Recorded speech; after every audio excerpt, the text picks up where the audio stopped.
কালবৈশাখী ঝড়ে জামালপুরের মেলান্দহে সোমবার ভোর ৪টার দিকে ৩টি গাছ ঘরের ওপর ভেঙে পড়ে। এ সময় ঘরে থাকা মা ও ২ মেয়ে চাপা পড়ে মারা যান।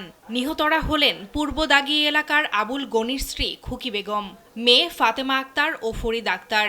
পরে সকাল ৭টার দিকে স্থানীয় ও ফায়ার সার্ভিসের সদস্যরা ঘটনাস্থল থেকে মরদেহ উদ্ধার করে। এ ঘটনায় এলাকা জুড়ে আতঙ্ক ও শোকের ছায়া নেমেছে। 4টা গাছ একসাথে ঘরের উপর পড়ে গেছে। গাছ বসে গরুর উপরে, ঘর বসে গরুর উপরে পরে মারা গেছে। আমরা চলে যাই দেখছেন এই অবস্থা। সংবাদ পেয়ে আমরা সকালবেলা ঘটনাস্থলে আসি, এসে গাছ সরাই, ফায়ার সার্ভিসের সহায়তায় লাশের সুরতাল রিপোর্ট প্রস্তুত করা হয়।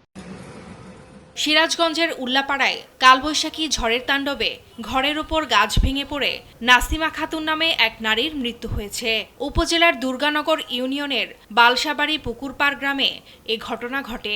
ভোররাতে হঠাৎ বৈশাখী ঝড় শুরু হলে প্রবল বাতাসে একটি রেইন ট্রি গাছ ভেঙে ঘরের ওপর পড়ে। এ সময় ঘুমন্ত অবস্থায় গাছ চাপা পড়ে ঘটনাস্থলেই নাসিমার মৃত্যু হয়। এদিকে ভোরে বগুড়ার গাবতলীর সুখানপুকুর ইউনিয়নের লাঠিগঞ্জ বাজারে কালবৈশাখী ঝড়ে বটগাছ ভেঙে পড়ে দোকানের উপর। এতে ভেতরে থাকা ব্যবসায়ী উমাচন্দ্র ঘটনাস্থলেই মারা যান। খবর পেয়ে ফায়ার সার্ভিসের সদস্যরা ঘটনাস্থলে পৌঁছে গাছ কেটে মরদেহ উদ্ধার করেন। ফারজানা আফরোজ টুম্পা, নিউজ ডেস্ক, দেশ টিভি।